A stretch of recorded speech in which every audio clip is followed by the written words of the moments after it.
Tonight, Toronto homeowners may soon be faced with a big property tax hike as the city looks toward recovering from the pandemic. We should be looking for savings to close any budgetary gaps and not raising taxes on hardworking taxpayers.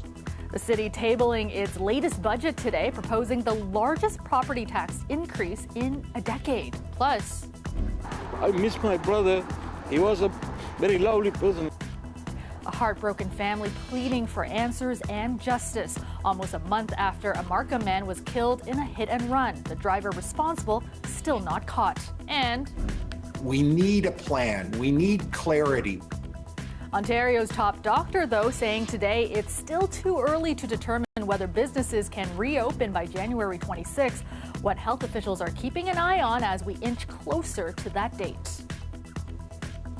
Good evening, I'm Kelda Yoon. We're getting a better picture tonight of the toll COVID-19 has taken on our city financially. Now, the City of Toronto tabling its 2022 budget today, which includes a proposed property tax hike, and it's a significant one. As Farah Morali tells us, if it is approved, it will be the largest such increase during Mayor Tory's time in office. Make no mistake, the 2022 budget is still a COVID budget. The message loud and clear from city staff today. The COVID financial impacts remain significant. The 2022 budget requires $1.4 billion through continued partnerships. From revenue losses in transit and parking to increased costs for public health, the weight of COVID's financial burden remains heavy. Among the elements in the $14.9 billion budget tabled today, a proposed increase in property taxes. Here's what staff are proposing. A 2.9% increase to residential property tax for the coming year. That would be coupled with a 1.5% city building levy already approved back in 2019. That would bring the total increase to more than 4%. So what does that mean for homeowners? City staff say for the average home, it would mean an increase in about $140. John Tory has long campaigned on keeping property taxes low, but if approved, this would be the highest increase under his administration. I don't think the tax rate that's being proposed is out of line.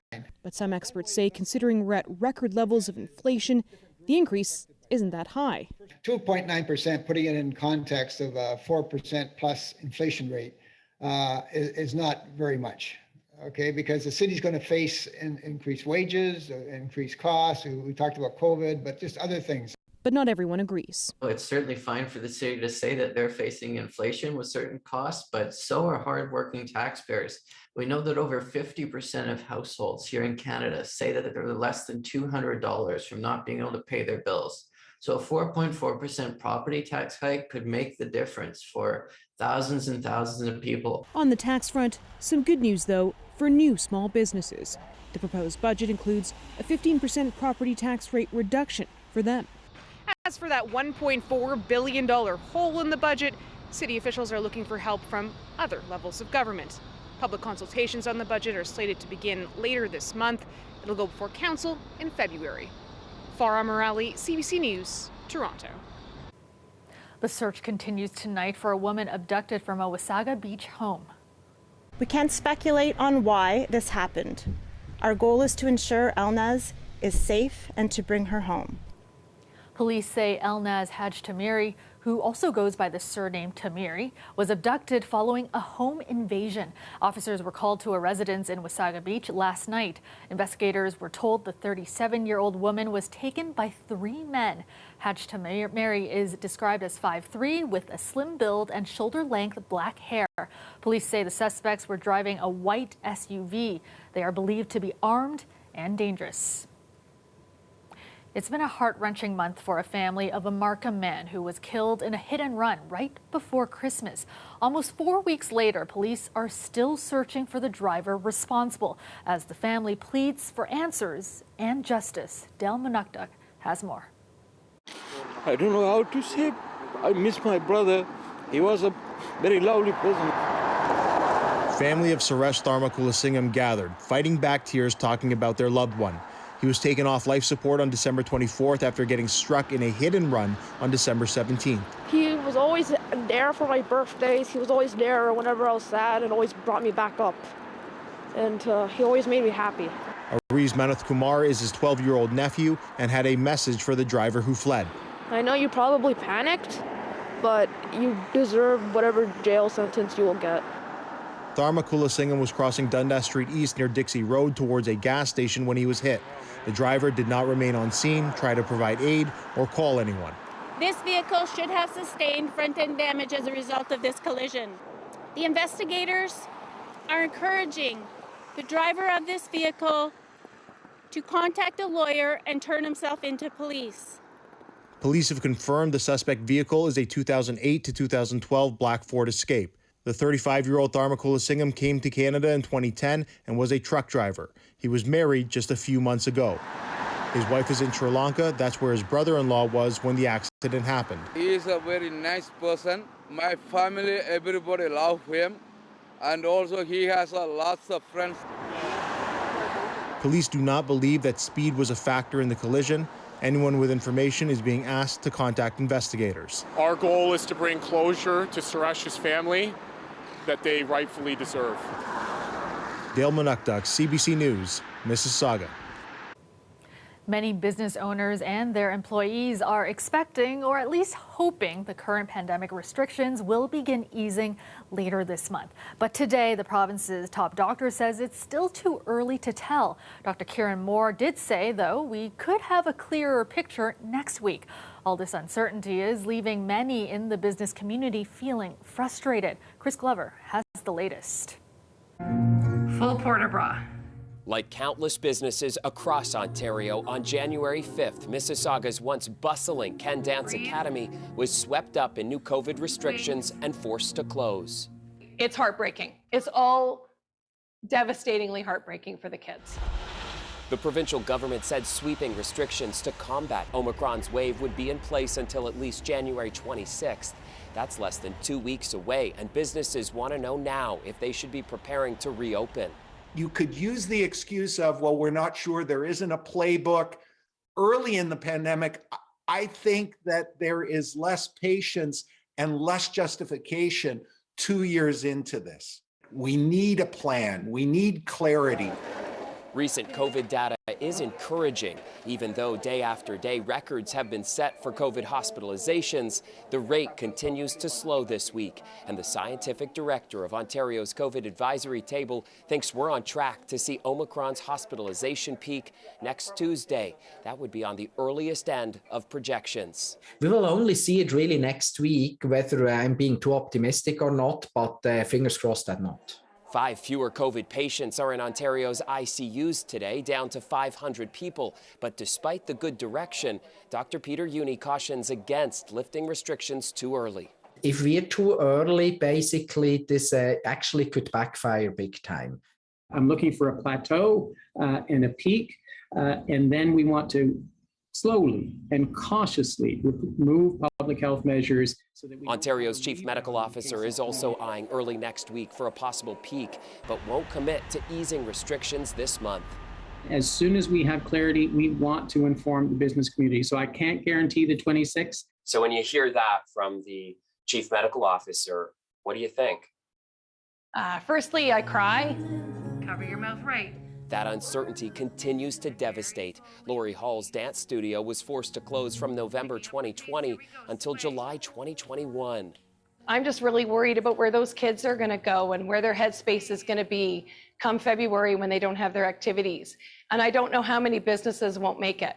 I have no idea. I know everyone's really close to the line, emotionally and financially. Now she has no idea when she and her students will be dancing in person again. Chris Glover, CBC News, Toronto. Colette Kennedy joins us now with a first look at the forecast. And Colette, the roller coaster continues. Frigid temperatures are making their way back.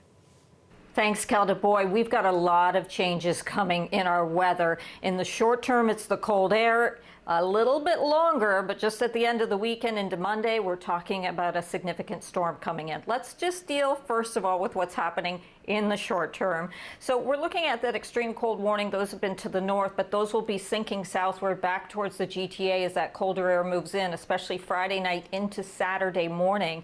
Daytime highs today, of course, in most cases at freezing or above, Barrie at -1, and a little cooler towards eastern Ontario. But say goodbye to those temperatures without a negative in front of them because of that cold air that's on the way. So what it does also bring with it, it's going to take some time, especially in southwestern Ontario and for the Niagara region, but what it does bring with it will be some clearing. So the GTA, we are able to get into some sunshine for tomorrow. So even though into the afternoon, late afternoon especially, and evening, we'll find those temperatures really dropping off in that northerly wind, at least we'll have the sun through much of the day and into Saturday as well. So for tonight, -8, but you'll notice something about that temperature into the late afternoon. It keeps going down. Now, when I come back, we will talk about what's coming for Sunday night into Monday and the amount of snowfall we could be seeing. Thanks so much, Colette.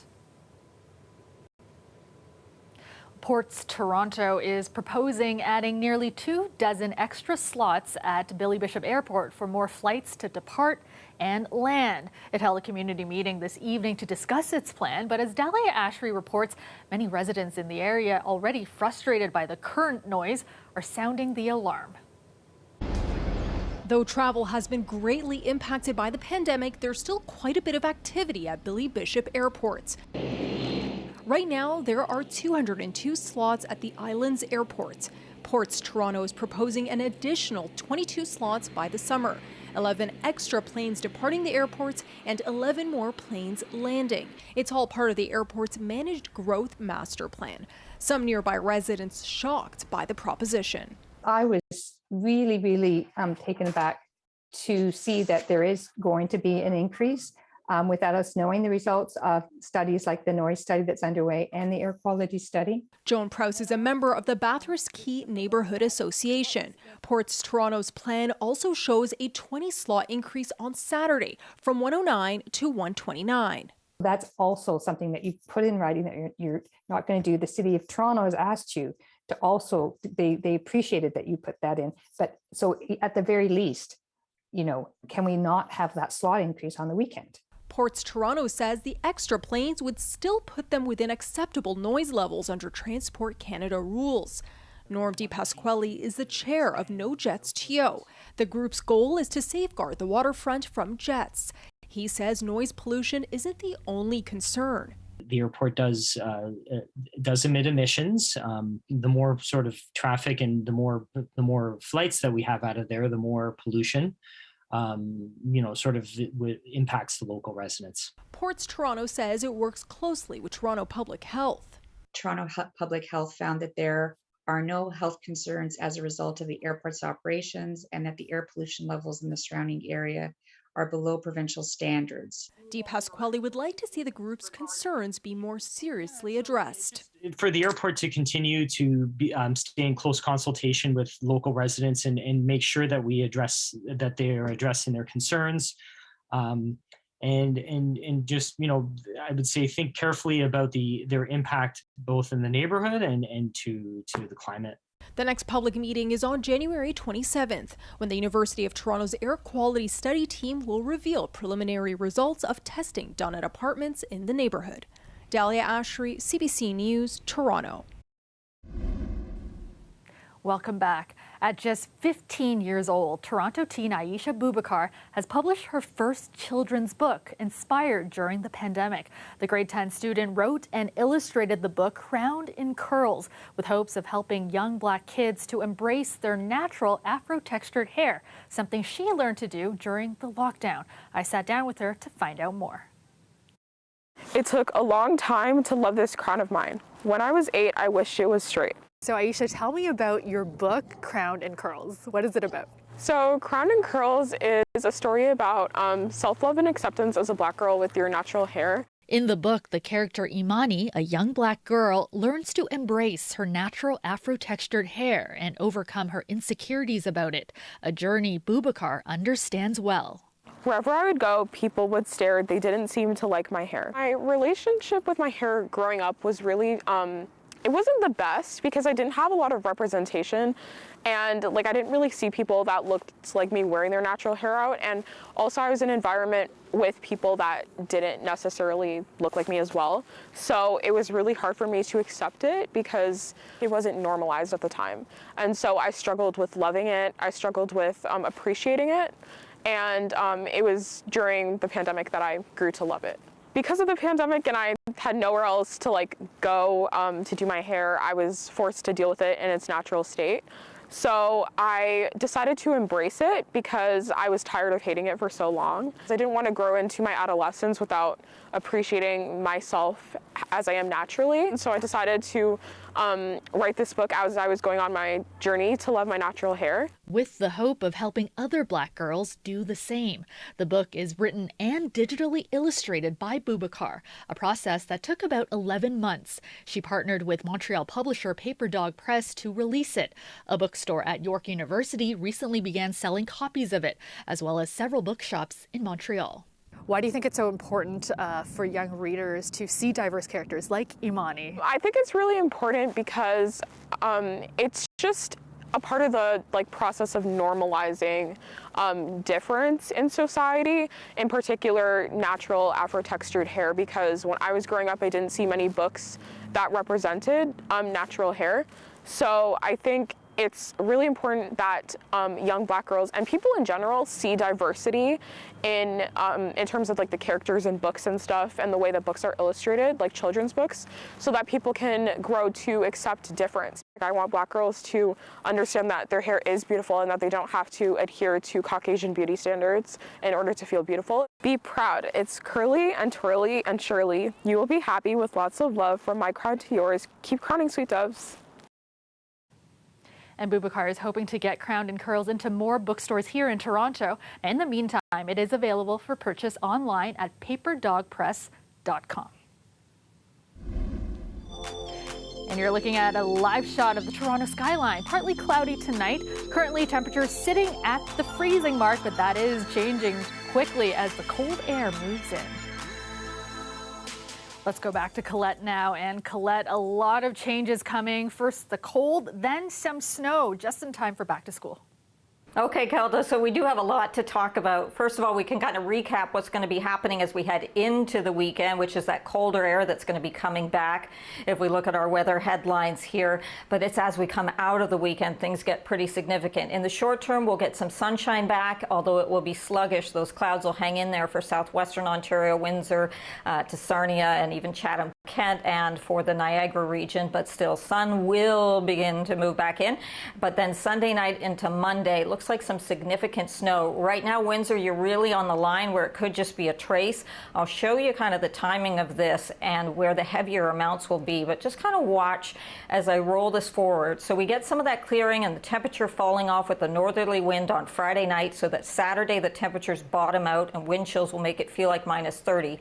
Notice that storm deepening in the east, but I want to take your attention just south of Minneapolis and north of Kansas City, because that's the moisture we're going to be watching. See how it drives down with the jet stream in that deep trough?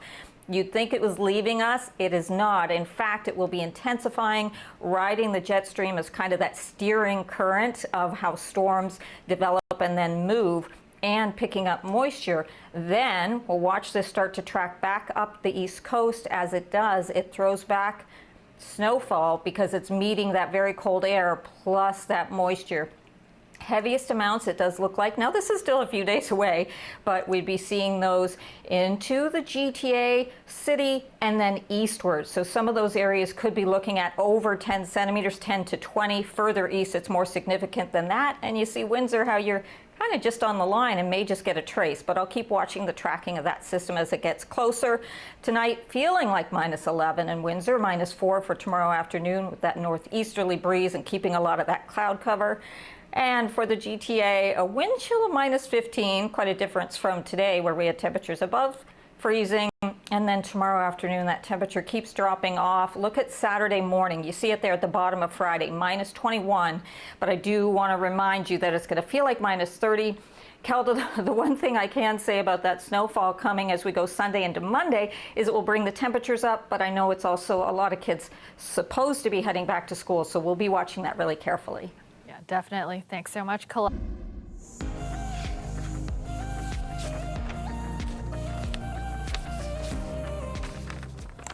Toronto sports legend has died. Jack Domenico was the owner of the Toronto Maple Leafs baseball team in the Intercounty League for more than half a century.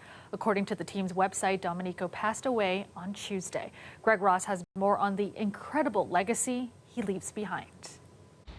Up to the left there's a little window, the green window, and that's Jack's dedicated spot in the press box. Damon Toppoli has been with the Toronto Maple Leafs as a player and manager for 25 years, all under the ownership of Jack Domenico. He owned the team for 53 years. Like, who does that? For more than half a century, players and fans have grown accustomed to hearing Domenico's booming voice around Christie Pitts during games. Good job, buddy. If he wanted to let you know if he was unhappy or not, you could hear that voice carry right through the park. He was known for having a short temper. I think I got fired on a weekly basis. Maybe inning by inning sometimes. If there was a really bad inning, sometimes he'd come visit me in the dugout. But Toppoli says Jack also had a way of making his players feel like they were part of something special. He treated us like his kids. We were part of the family. Since buying the team in 1969, Domenico has been a driving force in keeping this historic franchise and league alive. As a business person, he created a business model that worked. Intercounty Baseball League Commissioner John Kastner first met Domenico in 1979. Kastner says he always found a way to generate money for the team, even though they weren't able to sell tickets for games. He found sponsors to buy ad space in the team's program, and he would hold in-game raffles. They would have a coffee pot draw, and he would sell all sorts of fantastic draw prizes where you would win a trip, a $500 voucher from Via Rail, or a set of tires for your car. Now that he's gone, the future of the team is uncertain. I'm not sure the next person that takes over that baseball team is going to be able to embrace the same model. One thing that is for sure, the ballpark that bears his name won't be the same without him. Sundays at 2 o'clock at Christie Pitts, it was Jack's show and Jack's team. Greg Ross, CBC News, Toronto. And that is our show for you tonight. Thank you so much for watching. Dwight Drummond has your next local newscast tomorrow at 6. I will see you back here tomorrow night at 11. Have a great night, everyone.